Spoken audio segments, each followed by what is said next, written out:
PhD en Historia Europea y Latinoamericana por la Universidad Tulane, Nueva Orleans, Luisiana, Estados Unidos.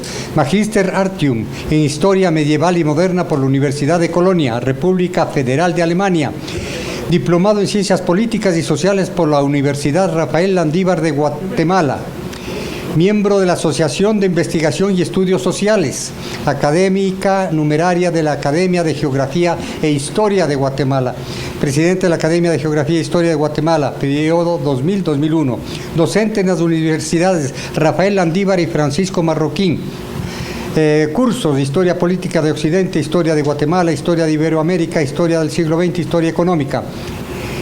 Tiene sus publicaciones: Los alemanes en Guatemala, 1828-1944, Historia Social y Económica de Guatemala, 1524-1900, Historia de la Cultura, 2 tomos, Historia del Café de Guatemala, Historia del Azúcar de Guatemala, 50 años de Historia de la Cámara de Industrias de Guatemala, ITRA, 50 años, 1962-2010, 50 años de Historia del INTECAP, Historia de Guatemala. El tema a tratar es, luego de la independencia de Centroamérica, ¿monarquía o república?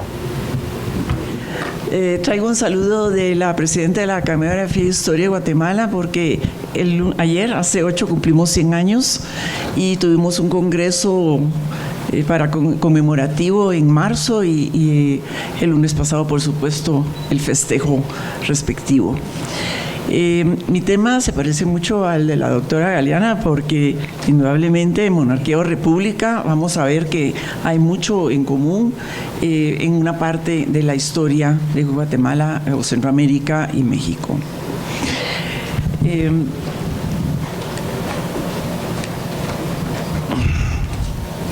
A la independencia de Estados Unidos de América en 1776, primer país del mundo que se dio una constitución escrita, con un gobierno propio, le siguió la Revolución Francesa en 1789, que eliminó las grandes desigualdades sociales y un gobierno absolutista. Ambas revoluciones, influidas por las ideas de la Ilustración,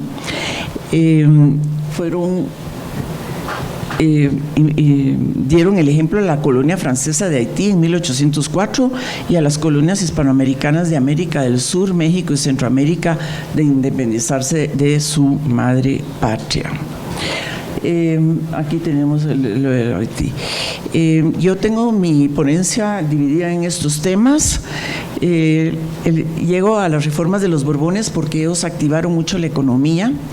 Luego la participación de Centroamérica en las Cortes de Cádiz, qué insurrecciones hubo mientras tanto en el Reino de Guatemala, cuando se restauró la Constitución de 1812 y el Plan Pacífico de Independencia que deriva del Plan de Iguala en 1821.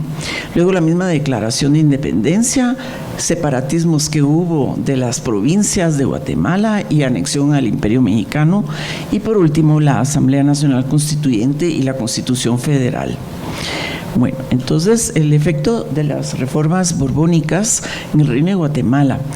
Pues todos sabrán pues que el imperio colonial español, bajo la dinastía Borbón en el trono español, buscaba recuperar la hegemonía perdida en el siglo XVI y XVII, y se impulsaron mucho las actividades del sector tradicional agrícola y minero.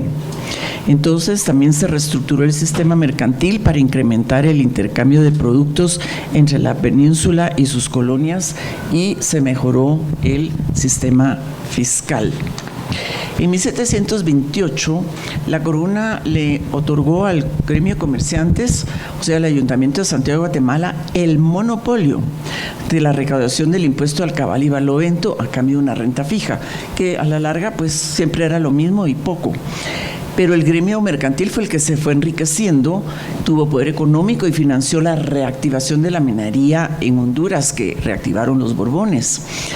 Aumentó el quinto real, se creó la casa de moneda, se incrementó el comercio y los ingresos por concepto de cabal y barlovento, y la élite comercial guatemalteca de la que salió ganando, porque como tenían siempre a los mineros hondureños financiándoles con materiales y capital a altos intereses, por supuesto algún día dejaron ellos de producir mucho porque no les traía cuenta.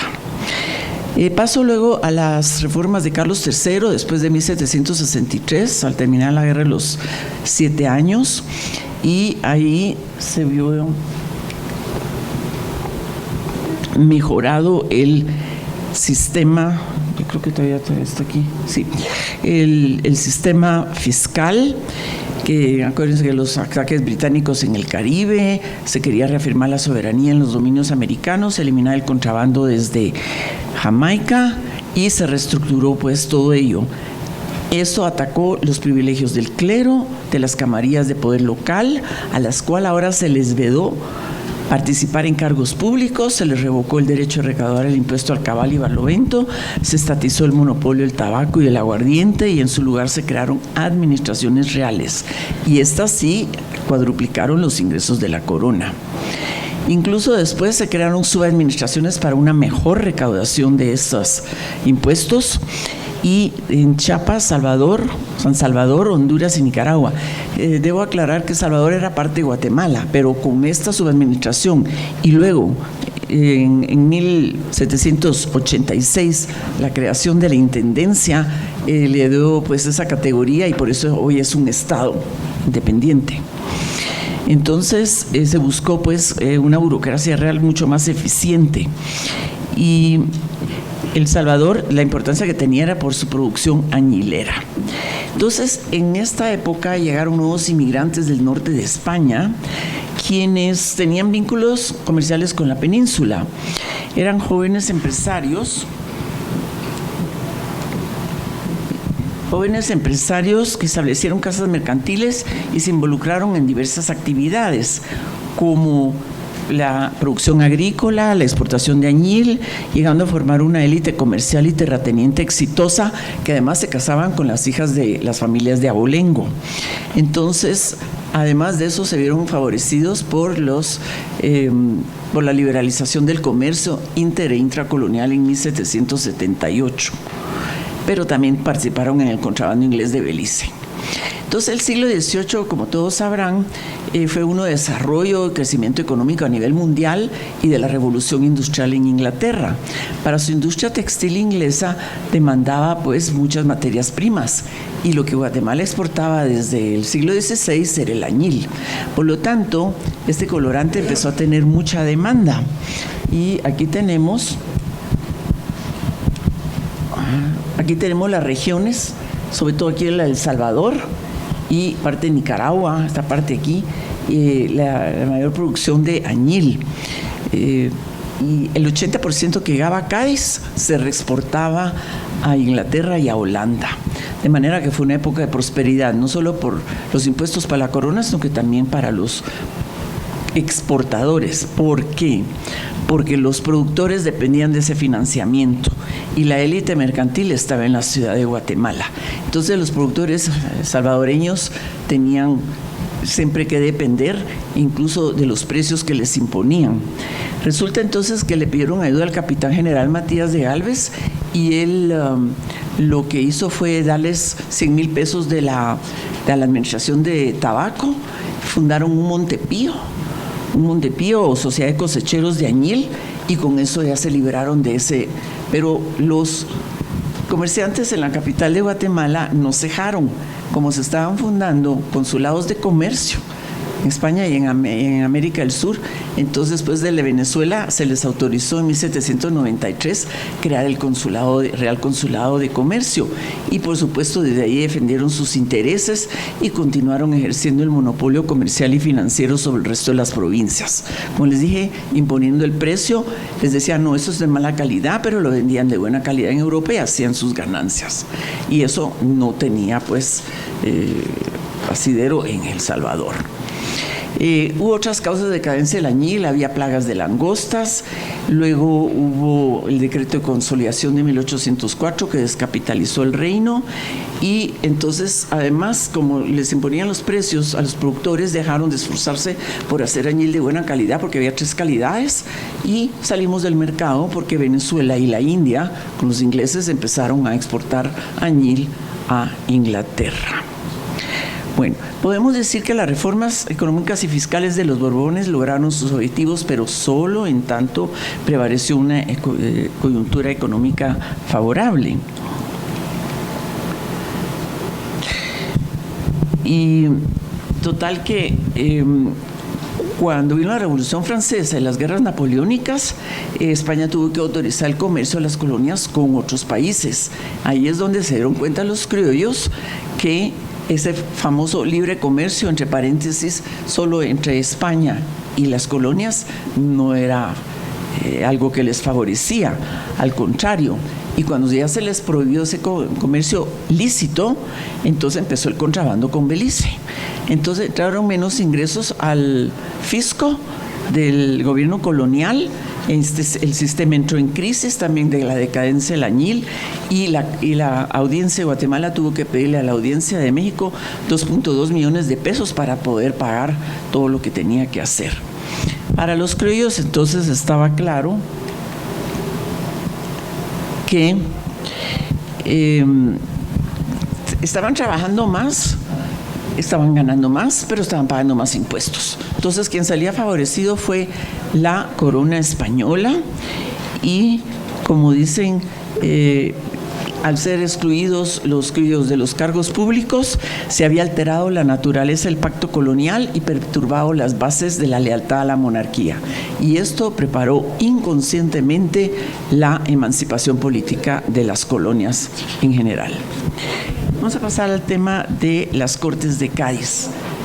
Tengo aquí solo enumerados 3 pliegos de papeles que se envió el representante electo por Guatemala, quien llevó entonces las instrucciones para la Constitución Fundamental de la Monarquía Española y su gobierno. Estos reflejan el pensamiento político de la Ilustración francesa, porque incluían una declaración de derechos de los ciudadanos, un proyecto de constitución de 112 artículos que proponía una monarquía constitucional. Luego están los apuntes instructivos de otro grupo de comerciantes del ayuntamiento, pero ellos seguían la filosofía de la Constitución inglesa. Y luego los que estaban dedicados a la agricultura y al comercio escribieron los apuntamientos sobre agricultura y comercio del Reino de Guatemala, que daba da mucha información de cómo estaba la situación en ese entonces. Lo que podemos ver con estos pliegos es que la élite guatemalteca era un grupo ilustrado que apoyaba el sistema monárquico constitucional en Cádiz y que también manifestó un mayor deseo de participación en el gobierno regional y local. Como sabemos, se crearon las diputaciones provinciales más adelante. Esta constitución, la que se emanó, la PEPA, en Cádiz, fue juramentada en Guatemala en 1812, en septiembre. Hubo un acto solemne, pero el capitán general José Bustamante y Guerra, no estaba muy de acuerdo en que se hiciera elección de diputados por el reino, o sea que él era monarquista y había problemas con él en ese sentido. Durante esa época hubo varias insurrecciones en las provincias del reino. No voy a entrar en detalles porque es más importante lo que vemos después. Lo único que puedo decirles de estas insurrecciones que resumí allí es que no tenían un plan concreto de independencia. Era expresión de problemas entre la élite criolla y los intendentes peninsulares. Por lo tanto, solamente la élite guatemalteca criolla colaboró con este Bustamante y Guerra para ir a pacificar, entre comillas, porque siempre mandaban a un sacerdote o a alguien, y entonces vamos a ver que todo eso al final de cuentas va a tener repercusiones en lo que fue la declaratoria de independencia y la anexión a México, etcétera. El siguiente tema sería la restauración de la Constitución en 1820 por Rafael del Riego, y estos años anteriores, de 1814 al 20, hubo absolutismo real. Y en Guatemala, pues la gente se encontraba en tertulias, algo muy común que se fomentaba por la Ilustración, y empezaron a formarse afinidades político-ideológicas o por contacto personal, y ya las ideas de tal vez desvincularse de la metrópoli pues estaban ahí en boga. la capital surgieron al restaurarse la Constitución en 1820 dos partidos políticos con sus periódicos. El uno era el Editor Constitucional, publicado por el doctor Pedro Molina con aportes de otros liberales, y tenía en esa época el apoyo de la oligarquía comercial guatemalteca. Y voy a mencionar a la familia Aycinena, porque era el clan, el marqués de Aycinena y las otras familias que habían inmigrado en las últimas décadas y que formaban una gran familia, ¿verdad? Y por supuesto que esos son los que después se van a desafectar y van a querer la anexión a México. Entonces lo vean, de momento están con que sí que la independencia y el libre comercio, porque eran comerciantes. El grupo conservador se quedó en un periódico llamado El Amigo de la Patria, bajo la dirección de José Cecilio El Valle, un hondureño, uno de los hombres más eruditos en la época en Centroamérica, altamente preparado e intelectual. Los temas eran comunes, pero sobre todo el libre comercio era lo que más se discutía. Bueno, los partidos no tenían nombre, simplemente el otro grupo le daba un apodo. Entonces le decían cacos o ladrones a los constitucionalistas, y a los conservadores les decían gases o vacos o borrachos o serviles, ¿verdad? Porque eran serviles a la monarquía. Entonces vino un nuevo capitán general en 1821, en marzo, quien sustituyó a un señor que ya era anciano y estaba algo enfermo, Carlos Urrutia y Montoya. Y Gainza es el que va a recibir en abril las noticias del plan de Iguala de Agustín de Iturbide, quien había pactado con Vicente Guerrero. Ya lo vieron. Y entonces ese plan de Iguala, o de las tres garantías que ya conocemos, le atrajo a la élite guatemalteca.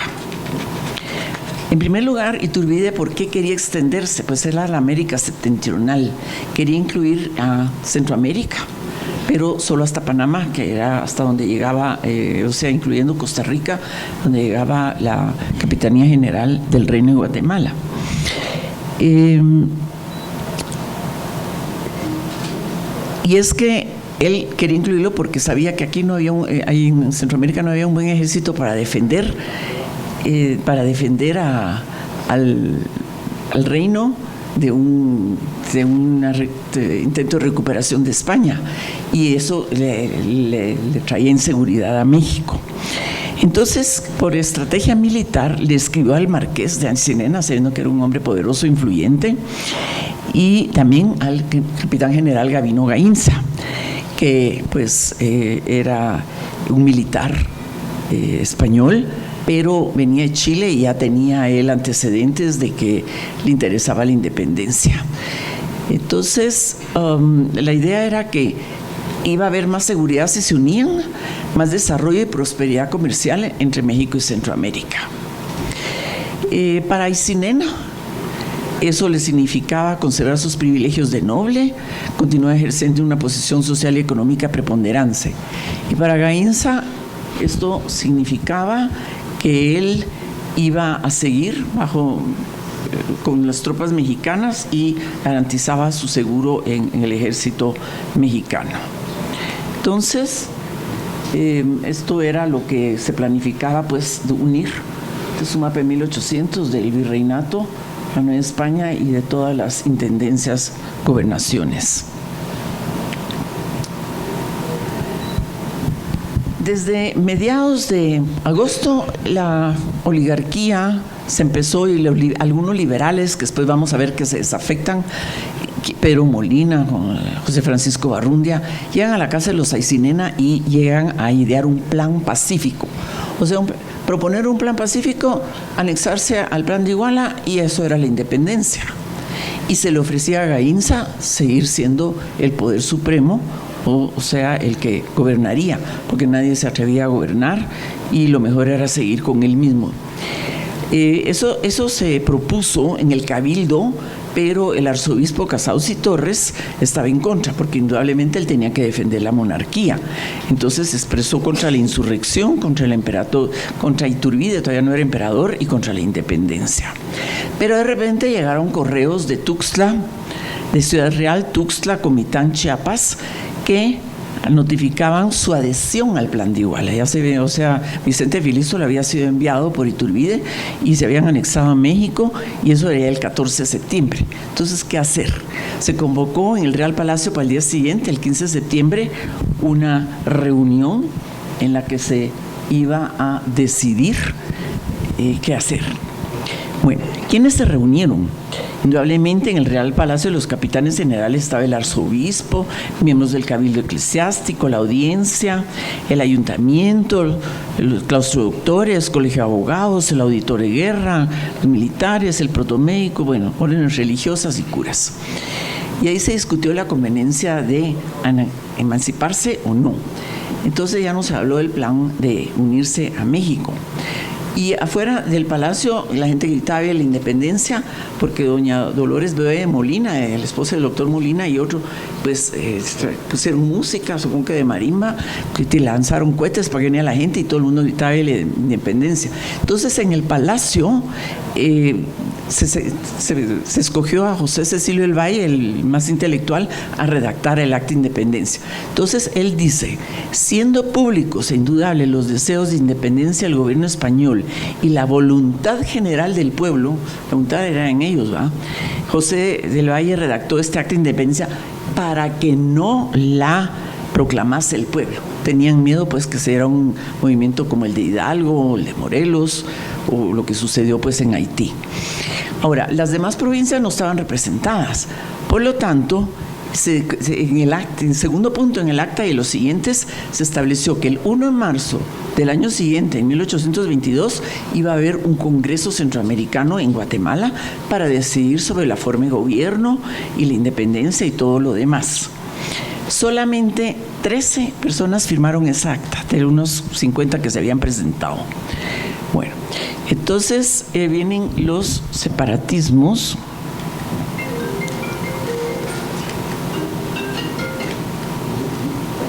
Perdón, aquí están estos cuadros conmemorativos de la firma del acta de independencia. Eso está en un billete de 20 quetzales, aquí dice abajo. Y este es don Gavino Gainza. Bueno, vienen los separatismos. No todas las gobernaciones o intendencias estaban con Guatemala, porque siempre pues hay roces entre las autoridades, y como vamos a ver, los que Comayagua y León declararon su independencia de España y de Guatemala y se adhirieron al plan de Iguala. En cambio, Tegucigalpa, Omoa, Trujillo y Granada acataron lo decidido en Guatemala. El Salvador y Costa Rica, nada, y sobre todo El Salvador, acuérdense que esa era la provincia añilera que había tenido tantos problemas. Ellos querían el sistema republicano. Y que Saltenango, aquí puse, aquí está el estado de Los Altos, imagínense, casi la mitad de Guatemala se anexó también al plan de Iguala. O sea, se anexaron a México. Tengo aquí ahora este mapa, ahí está más o menos dibujado quiénes se fueron de una vez con México, quiénes iban con Guatemala. Esta parte todavía no está controlada. Estaban los británicos con los indios misquitos o mosquitos, y vemos entonces que no había unión. El 19 de octubre de 1821, el recién proclamado emperador Agustín de Iturbide envió una carta a Gavino Gainza invitándolo a unirse al imperio mexicano, que tenían los mismos intereses, que no podían erigirse en naciones separadas independientes, mucho menos erigir gobiernos democráticos, porque podía haber inestabilidad, revueltas internas, y sugería la unión bajo el gobierno de una monarquía moderada que respetaba las costumbres. ¿Por qué? Porque así convenía a la inmensa extensión del territorio y por la enorme desigualdad de fortunas y atraso de las costumbres. Bueno, entonces, ¿qué hacer? A Gavino Gainza lo asesoraba una junta provisional consultiva, que indudablemente estaba integrada por toda esta élite guatemalteca. Y estos dijeron, pero si tenemos el Congreso en marzo, no tenemos que apresurarnos, y aceleraron el proceso de anexión. ¿Cómo? Le escribieron cartas a cada ayuntamiento de Centroamérica que decidieran si querían o no la anexión a México. Y entonces vamos a ver que se va fortaleciendo la idea de la anexión, que se va a dar el 5 de enero, pero con estas, y podemos decir que realmente la elección en estos ayuntamientos más bien favorecían, eran por la falta de inexperiencia, ¿verdad?, de tomar decisiones. Entonces la mayoría dijo, vamos a México. Ya me queda poco, ¿verdad? Gracias. La Asamblea Nacional Constituyente, ahí se va a dirimir ahora en lo político lo que económicamente siempre había fastidiado a las provincias. Y ahorita tengo que resumir en un minuto lo que queda. ¿Cuál va a ser la reacción de las provincias, sobre todo El Salvador? Liderar el Partido Liberal, Federal y Republicano. Y los de Guatemala querían una unión con Guatemala mandando otra vez sistema central, y en cambio las provincias querían la autonomía provincial. Y eso es lo que entonces las Provincias Unidas del Centro de América, que es el nombre que se dan, Vicente Filísolo es el que convoca este congreso, y el 1 de julio de 1823, que ya va a ser pronto, se ratificó el acta del 15 de septiembre de 1821 y se declaran libres e independientes de la antigua España, de México y de cualquier otra potencia, ¿verdad? Y luego entonces ahí ya se crea una constitución federal, que era lo único que querían para liberarse del dominio que había detentado la oligarquía guatemalteca sobre las provincias. Me quedarían las conclusiones, pero prácticamente ya está todo dicho. Y como les dije, pues también podemos decir que no hubo a veces apoyo entre los partidarios de un partido, de un mismo partido, entre los de Guatemala y El Salvador. No mencioné a Manuel José Arce, quien en la época de las insurrecciones quedó preso por Bustamante e inhabilitado de por vida de participar en la vida pública. Y después él va a estar en los primeros poderes ejecutivos, va a ser electo el primer presidente de la Federación, pero va a tener problemas porque es salvadoreño y los salvadoreños no lo apoyan, y él va a tener que gobernar con conservadores, y ahí empiezan las guerras civiles. Entonces me quedo aquí porque ya sería hablar de la desintegración de la federación, que se empezó a dar a partir de 1838 y Centroamérica está pues desunida, tristemente. Ese pedacito tan pequeño comparado con el gran México, que sí se mantuvo unido. Entonces ahí tenemos varios problemas a que resolver. Muchas gracias.